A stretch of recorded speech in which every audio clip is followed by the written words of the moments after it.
strong.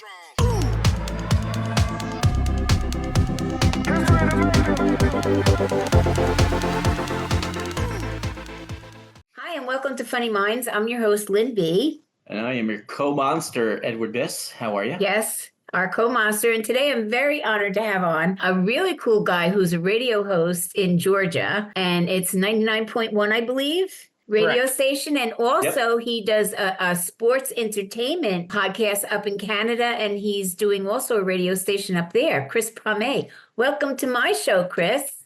Hello, how are you? I'm good. How are you doing? Just been busy with my radio show. I'm booking guests. I wear one hat, and I book guests. I produce.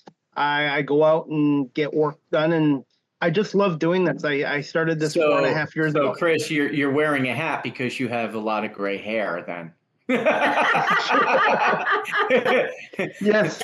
Wearing one hat is more symbolic than that. Hey, listen, after doing a podcast, you don't realize how much work goes into trying to get guests, between my mother and I. It's a full-time job. Yes, it is. Yes. It's not hard to find them. It's hard to get them locked in, loaded, and being ready to go, as opposed to just, shoot me some dates and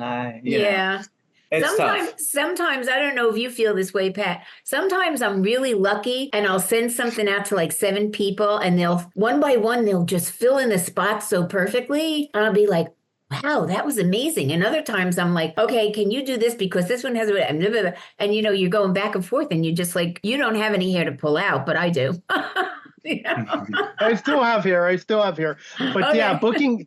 Booking guests. When I first started, I had trouble getting guests on, but once I got the one guest on, I've been lucky, and I'm doing about 3 or 4 shows a week, so I'm getting about 12 guests a month. But I've been lucky; they've been able to see my body of work. And the one thing with guests is, I just ask them and tell them if something comes up, please just give me a little bit of notice, because I've had a couple of shows where guests have just kind of no-showed, and I've always tell podcasters, radio people, you always need to have a plan B, C, and D just in case. And I also promote my guests too. So I put a lot of work into this, but you guys understand. And I love having the guests on. But when I first started, guys, Lynn and Edward, I did my show solo for about 4 or 5 months. So that kind of helped me too, just in case where a guest has an emergency and they can't come on. Okay.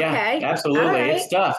What's your, what brought you into your going into the sports direction? I always had a passion for sports, and when I was younger, I wanted to go into broadcasting, but they didn't have this technology. And during the pandemic, I was doing some volunteer work with a local semi-pro basketball team, and they needed someone to do camera work, and I volunteered. I'd never done camera work in my life, and after the game, they paid me money, and they told me, do you want to do more camera work? And I'm like, yes. So during the pandemic, the camera work led to my podcast show, which led to my radio show, which led to my work with some professional sports teams in Toronto and Buffalo. Wow. So what's the distinction? You've got Georgia, Toronto, Buffalo. What's the distinction? Like, where do you actually live?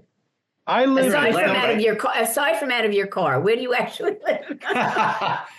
Yes, I live in a city called Guelph, Ontario, Canada. It's just about an hour from Toronto. It's 2 hours from Buffalo and about 4 hours from Detroit. So with our technology, Edward and Lynn, I do my radio show from my home studio. And as for Toronto and Buffalo, Toronto is only 1 hour away. And when I go to Buffalo to cover the Bandits professional lacrosse team, and the Bisons, the Blue Jays top farm team, it's about a 2-hour ride. So I'm in a really good central location here in Ontario. And So you're up in Canada. I seen Atlanta. I thought you were down in Atlanta. My show is in Georgia. It's done remotely from my home.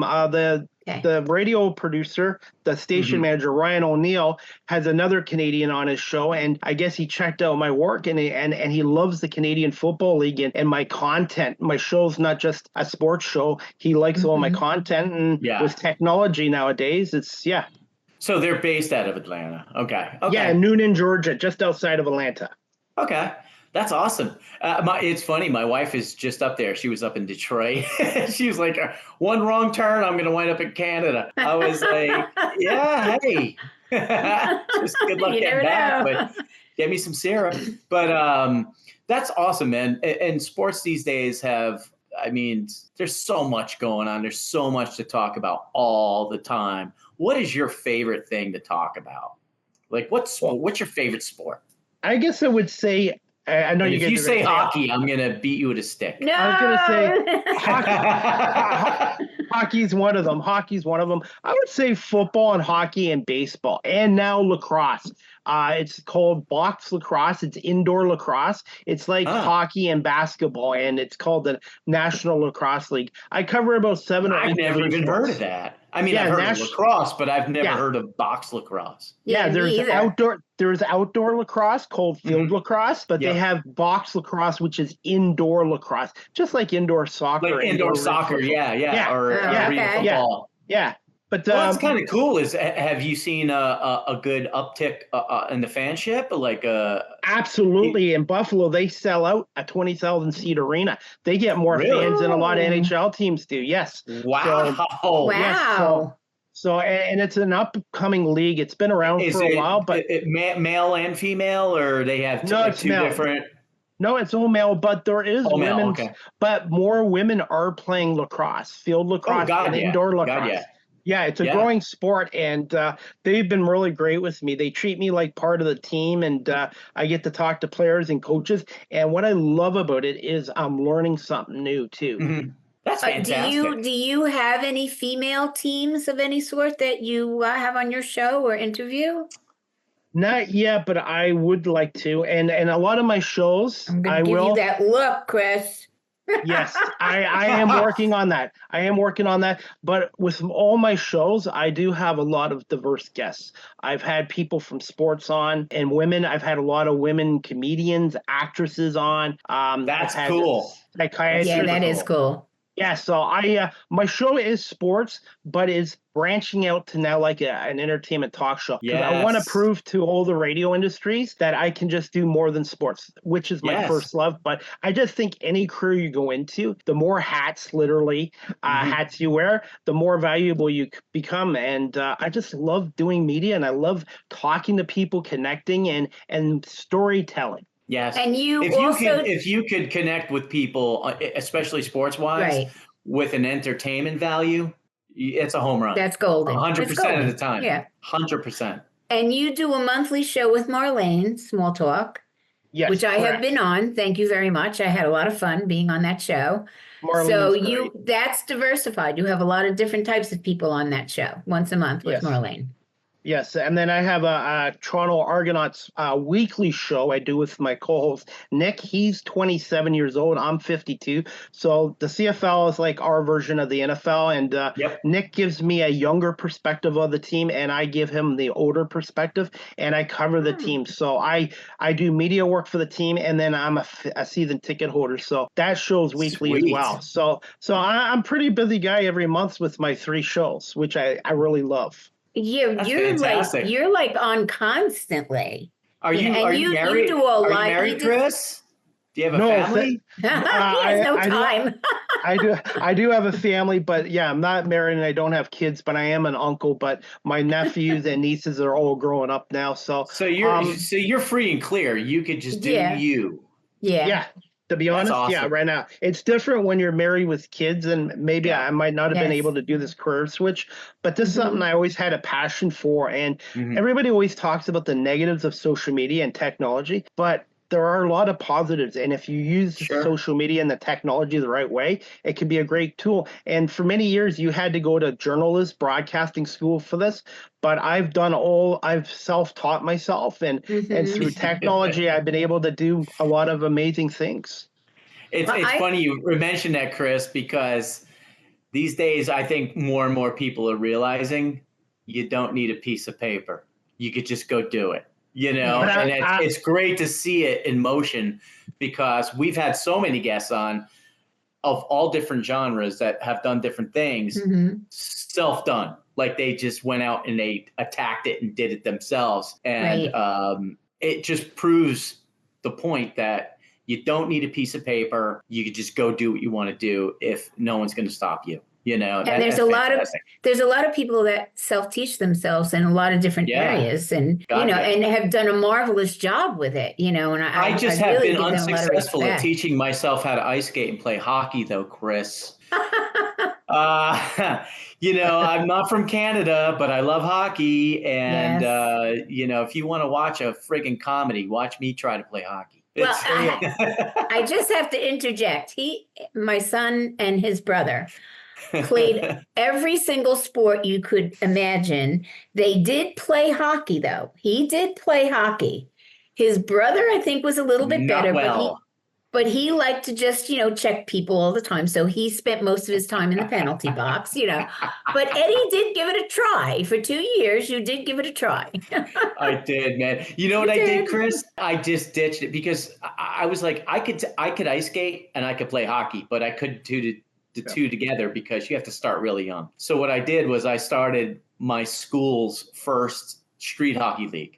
So I developed a street hockey league, it was huge, but I loved hockey that much. And I have that much of an appreciation for the sport and for the athletes. And I know a lot of them, believe me. All the guys from the Lightning down here in Tampa know them very well. And they are way above normal people in a lot of ways. So absolutely. Go ahead. On your show, Chris, I know you're in those areas. Are you going to branch out to do other areas, sports people from different teams from other areas too? Are you looking to do that?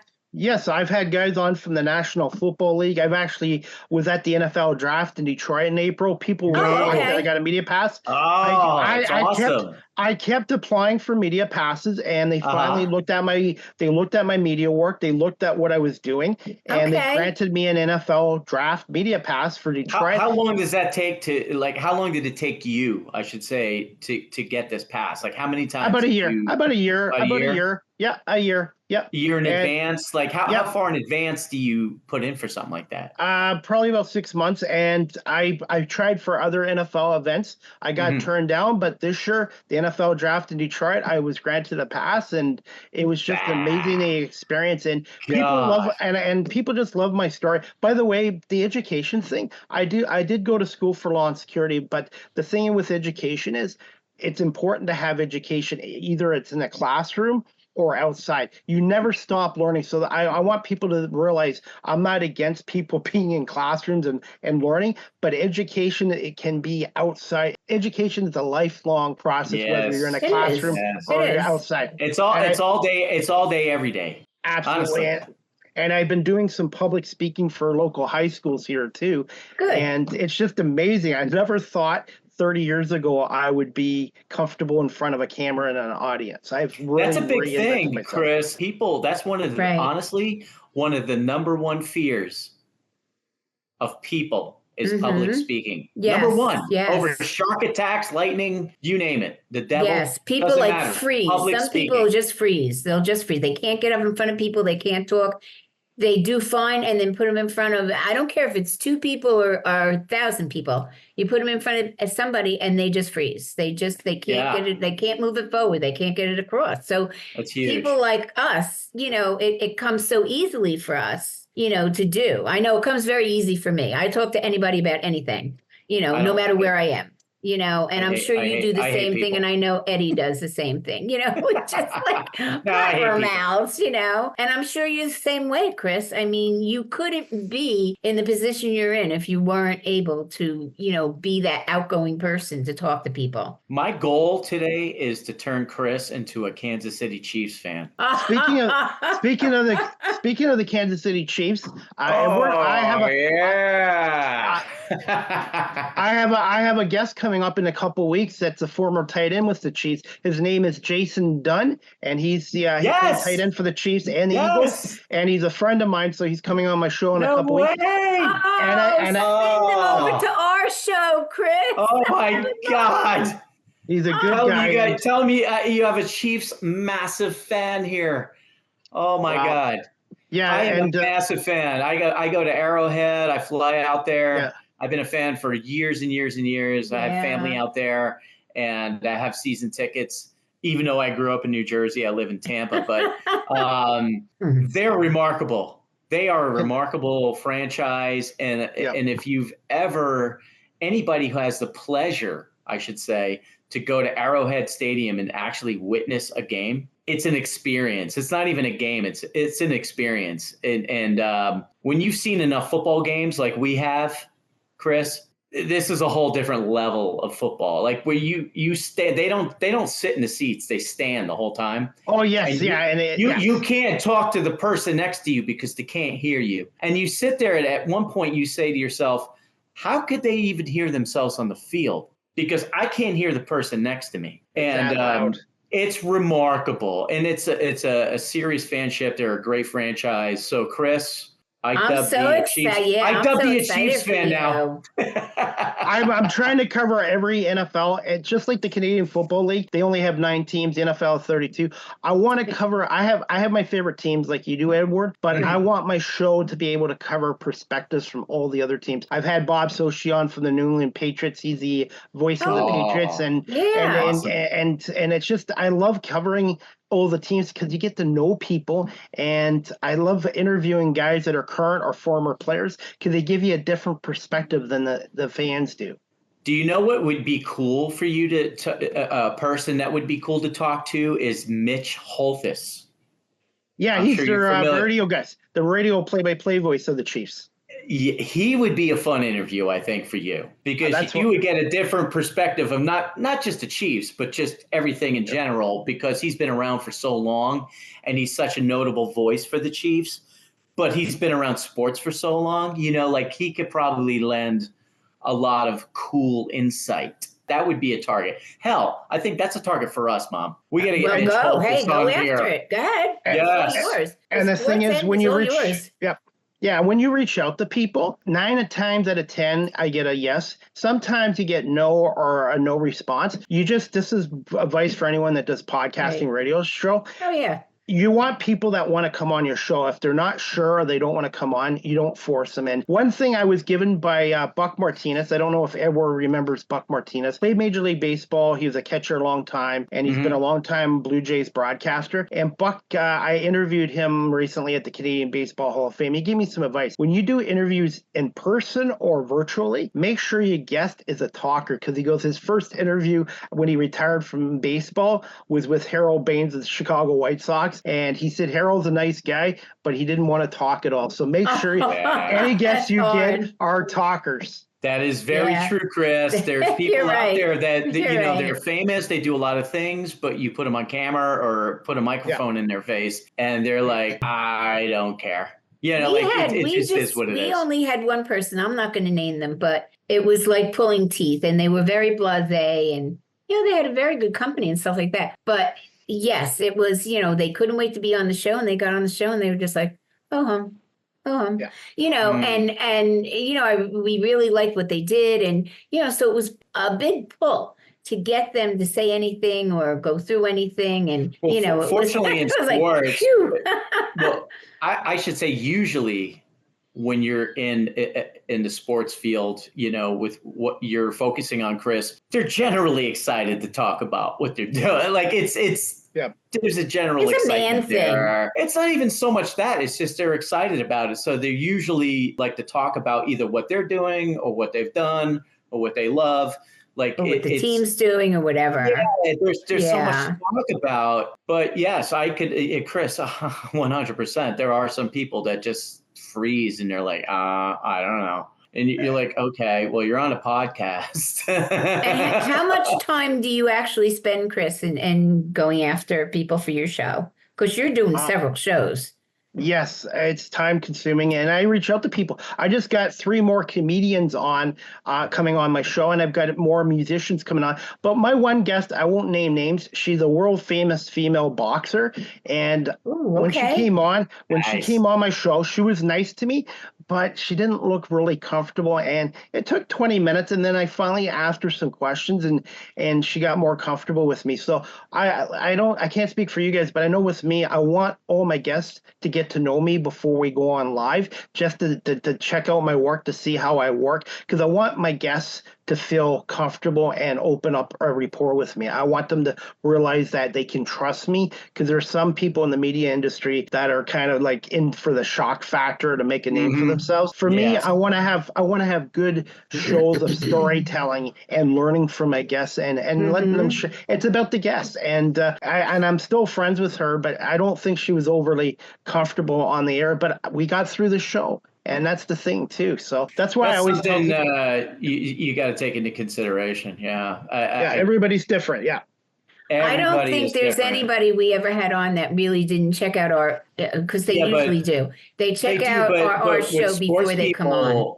Sports people worry about what people could take from that interview and parlay it into something that is not, or whatever. Like anything, any sports, anybody who's important in sports has to be very careful what they say at all times. And that's where I think that's what you're talking about, Chris, is the trust factor. Yes. Like if they discuss something that may be internal to the team or whatever, maybe their own personal feelings that could come out on the air, and their coach sees it or other players see it, like they have to be so cognizant of that it's a little bit different as far as the trust factor, and that's understandable.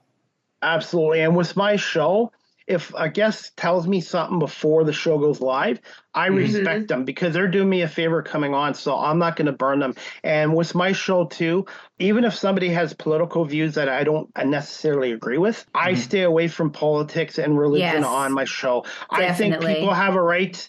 I just think my show is, for me, it's storytelling. I want to hear about the guests' experiences and life story. Their political views, that's their personal choice and decision. So I stay out of that. And I want people to know that, hey, you come on Chris's show, you're going to have a good time, and it's going to be a good show. There's not going to be any heated conversations. We feel the same way. You're right.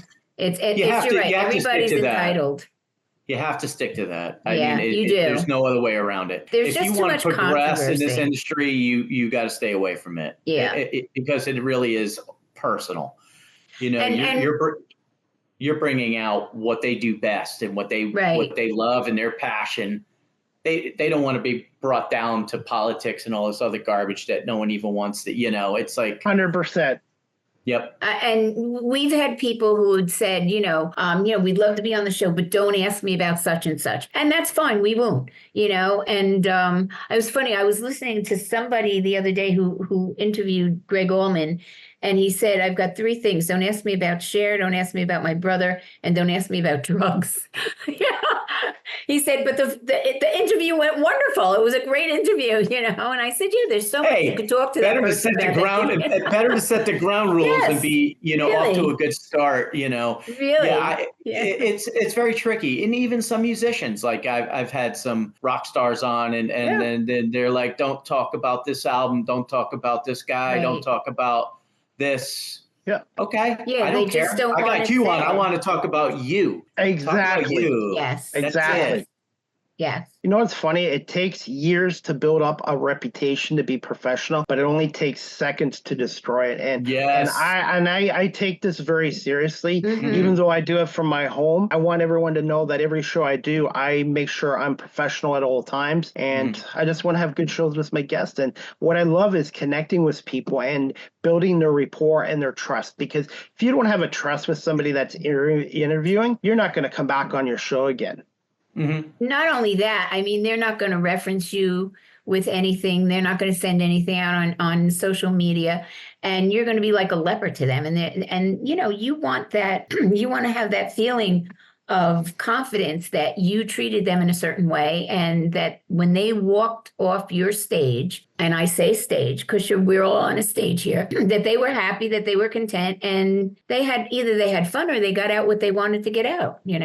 Absolutely. And I've been really lucky so far with all my 400 guests that all of them have enjoyed coming on my show. And also, too, you guys know this as well. Everybody thinks, he's in Canada, so he only does people in Canada. But I've interviewed people from 7 other different countries, including the UK and Switzerland and Australia. So this technology is just amazing.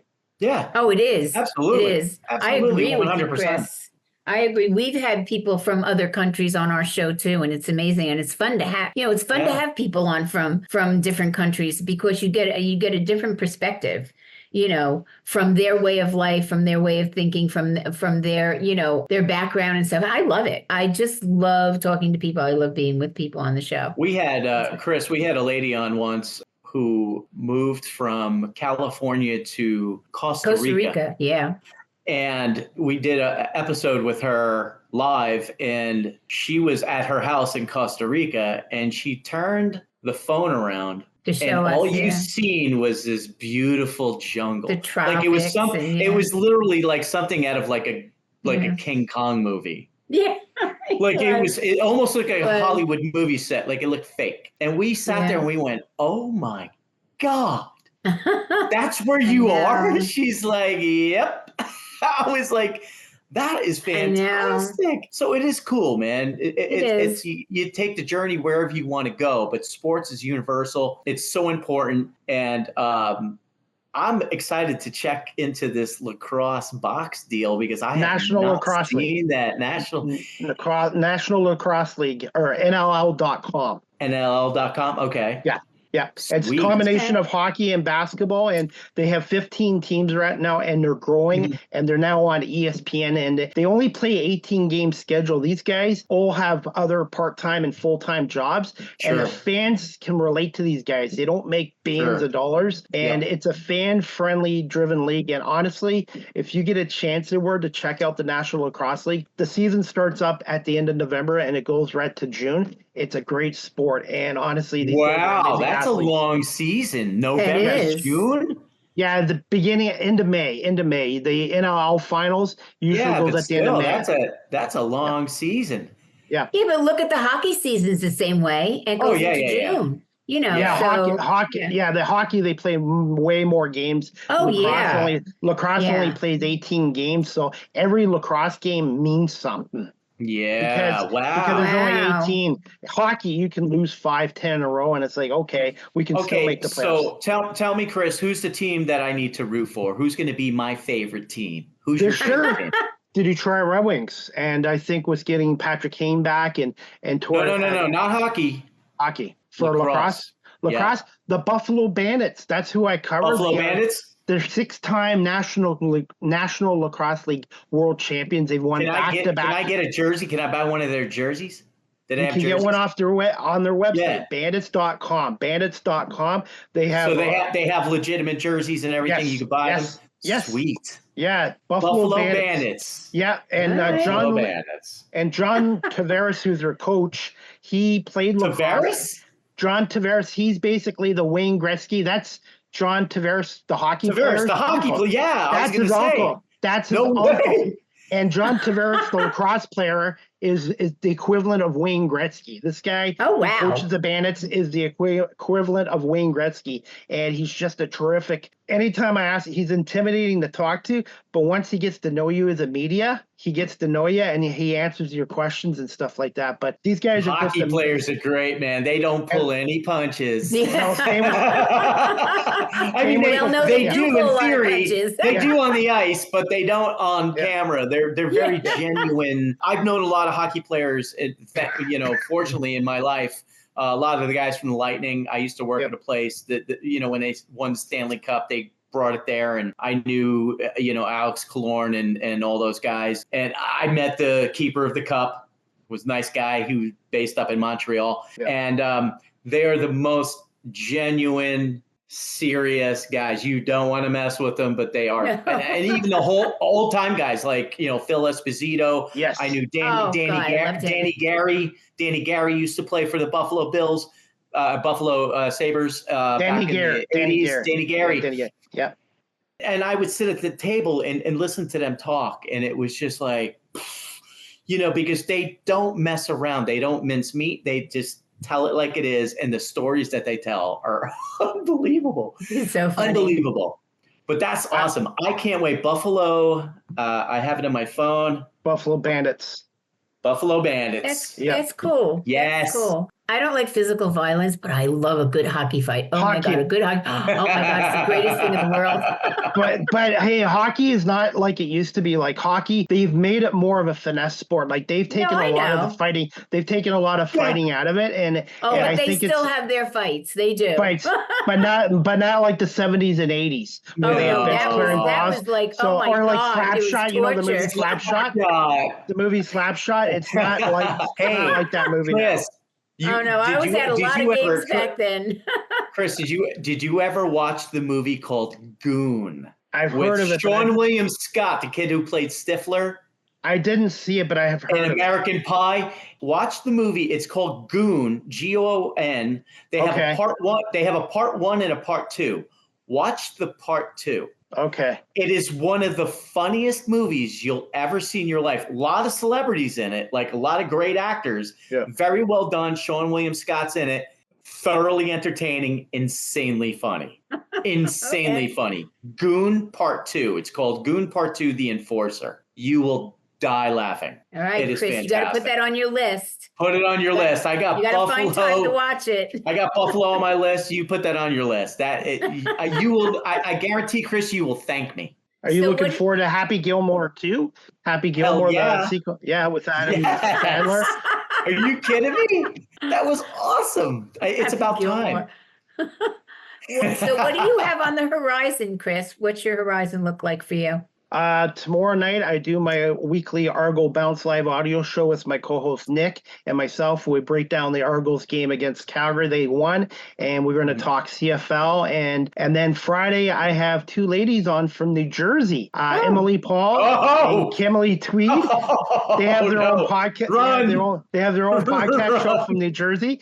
It's called Confidentially Controversial. They review movies from the 80s, so they're going to come on my show Friday. Oh, okay. Awesome. That's interesting. That's very interesting. That's totally awesome. Yeah. And then next week, I'm going to be in Buffalo covering the Toronto Blue Jays farm team, doing game night stories and interviews. And then I'll be in Toronto for the Argonauts Saskatchewan game. So next week, I might be taking a little bit of a break from my live stream, but I'm going to be doing a lot of in-person media work. But I've got more shows coming up at the end of August as well. And I love doing this. It's not really work when you have a passion for it. Right. You're crushing it, bro. You're crushing it. That's and awesome. you have to send me an email of where I go to try and get us into the NFL draft for next year, because I'm going to try and do it. I don't care. I'm going to try and do it. What the hell? I always say nothing ventured, nothing gained. You never have to. It's just a press pass. You have to apply for a press pass. But he already has the information of where I go to. So, send it to me. You got to slip him a 20. Hey, our dollar's not really good right now. A 20 Canadian is only worth $15 American. $1.50. Yeah. So it's brutal right now. Our dollar exchange to your dollar. So, but I think everything's brutal right now. But that's I think your dollar and our dollar could just light up in flames, and it would be like, all right, let's just barbecue. Hey, one thing, Edward, marching around on fire. Yes, sir. Hey, one thing, Edward, when you go to these sporting events now in Canada, in the States, they won't even accept cash anymore. It's all on debit or credit, or parking now you got to pay through an app. So we're becoming a cashless society in both of our countries. And I don't agree with it. I think people still should have a choice. People still should have a choice. Yes. They should, because the problem is, if you can't actually physically control your money, which you can if you take it out of the bank, if it's in a bank or if it's wherever it is, someone else has control of that. And if they flip a switch or they make a decision, or technology breaks down, whatever. Right. It happened to me. It happened to me the other day. For some strange reason, my bank didn't call me to tell me that they suspected a fraud charge on my company account. And I went to pay something, or something had to be paid on the debit card, and it wouldn't go through because they put a hold on it, but they never told me. So now I'm making a million phone calls, and, it cost me like 3 hours of time just to get this all straightened out because the bank was negligent in not telling me. I didn't catch it. which that's my fault too for not catching it and saying, hey, what is this? It doesn't look familiar to me.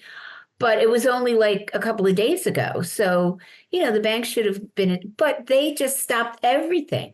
It was cold, hard, boom. We're not doing another thing. Your account's not going to do another thing. And then I'm left with 3 hours of work to try and figure out the problem. It's just and a then scary scenario to have someone in control of your life. Yeah, it in is. a sense, Absolutely. your finances. And that's the part that scares me. Yeah, It is. And It was I know very they scary. want to paint, they paint this picture of, oh, it's just easier and blah, blah, blah. Yeah, until it's not, Right, that's the way I look at exactly. it. Just like I had a family member last week unfortunately get robbed inside of a department store. I won't say which store it was. Okay. They're fine physically, but the guys, they distracted her and they took her wallet, and within seconds they used the tap and took $600 out of her account. So they're now having to replace their government ID, all their cards. But I told them now, don't get tap put on your card because it's too easy. If you get your wallet or a credit card or debit card stolen, these guys can just tap. Goodness. So they're going back to using the old PIN number instead of the tap, because these guys. And I would tell people, if this ever happens to them, and it's becoming more common nowadays, these distracted thefts, before you even call the police, call your bank and shut it down before you call the police, and then you call the police after. Yeah, but 100%. Yeah. 100%. I know it's it's scary. It really is a little scary, what's going on in different places. And, it's a shame. Technology could be so great, but so many people use it for the wrong reasons, and it hurts so many. So it's sad. But it could be worse. You could be a Buffalo Bills fan. I'm an Eagles fan. I'm a Philadelphia Eagles fan. My brother was an Eagles fan. He was an Eagles fan too. Yeah, he loved the Eagles. Yeah, I got quite a few Eagles fans, and I thank them very much for Andy Reid. That's what I do.